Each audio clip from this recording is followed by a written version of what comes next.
Hi guys, welcome to the Sports Garage on Radio Generation, and this is Steve Njuguna, straight from the Nairobi club here, where we are gracing the Omanyala Tens Tennis Tournament. This is the fourth edition of this tournament that actually involves kids from ages of 3 to 10. From all backgrounds, you find kids from Kibera here, you find kids from Mukuru Kwanjenga here.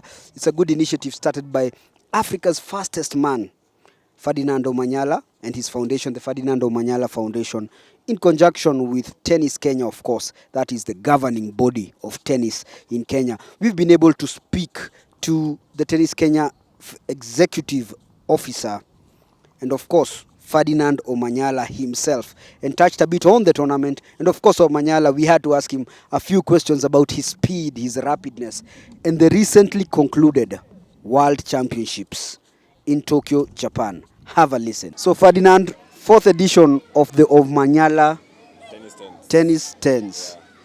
Tell us about this, for especially some of the people who might be at home and not know a lot about this initiative. How did you think of this and how did it start, and why tennis?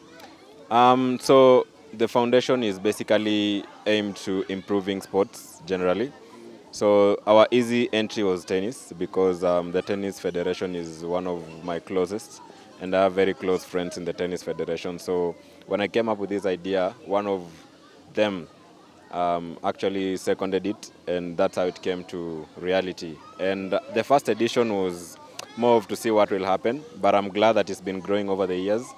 And this year we have 350 entries, and next year we want to even have more. There's a specific in terms of the age range here. We are seeing that it's mostly kids between the ages of 3 and 10. Tell us the motivation about that. I've also noticed that there are kids from all types of backgrounds here. Tennis is always seen as an elite sport, but we've seen umeleta watoto kadhaa wa mtaani. So talk a bit about that.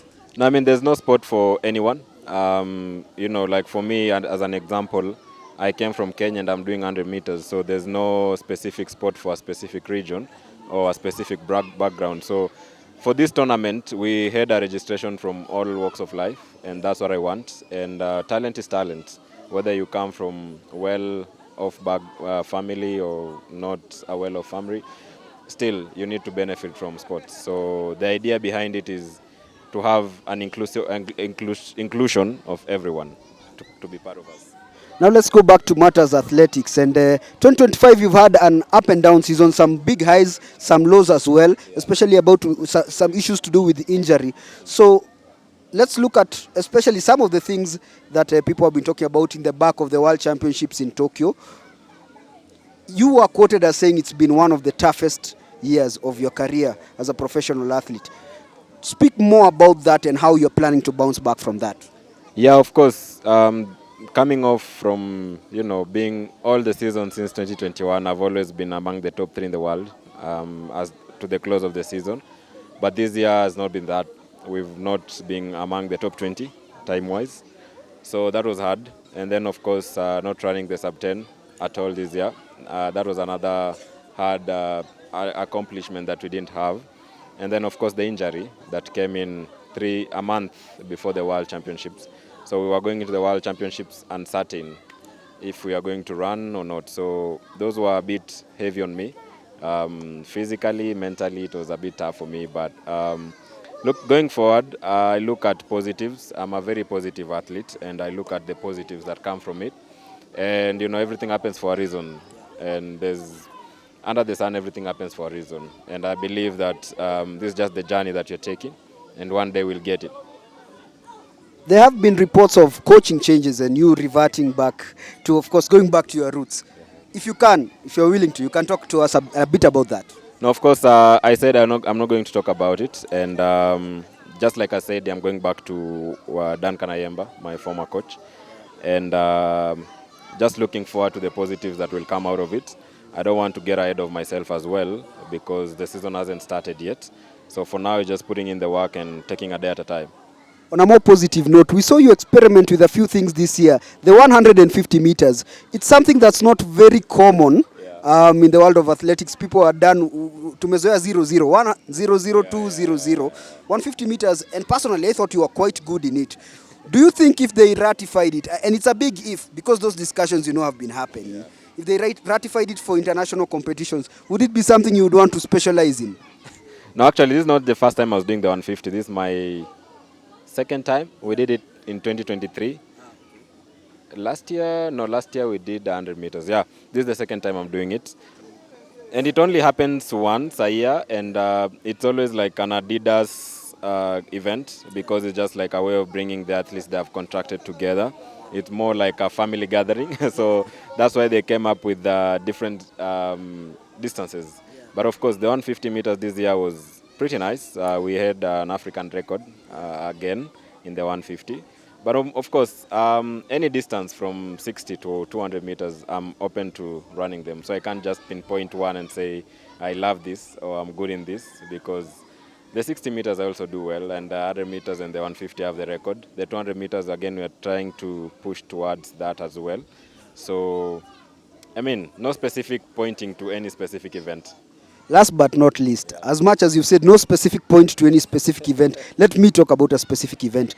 We've seen the 4x100 team for Kenya, both men's and women's, gradually improve over the years to the extent that whenever they go for the world relays or whenever they go for the world championships or the Olympics, in situations where they never even used to qualify for the semis, they are now going to the semis, they are now going to the finals.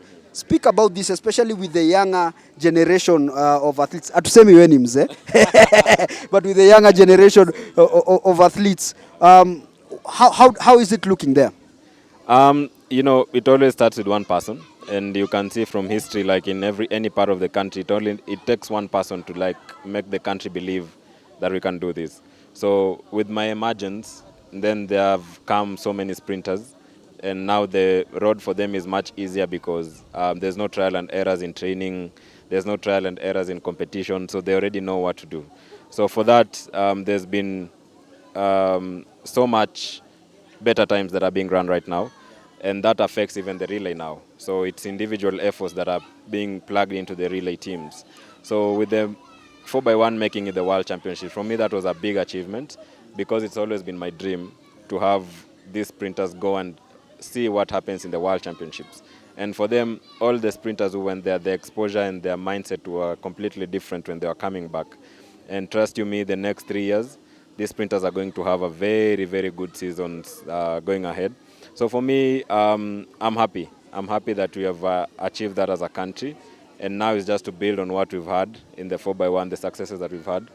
Going into the next season, the 4x1, I mean the relays, and then trying to get back that gold medal for the Commonwealth, because we did not even finish that race last time. So now it's just about building it up. And you understand that in the next 3 years we'll be having the Olympic Games. So that's my dream, to build it up to then.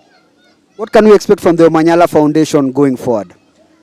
We want to change the vision of sports in this country. And I believe with the vision that we have as a Omanyala Foundation, to nurture and make sure that these athletes get the proper management, get the proper training as they transit into professional level.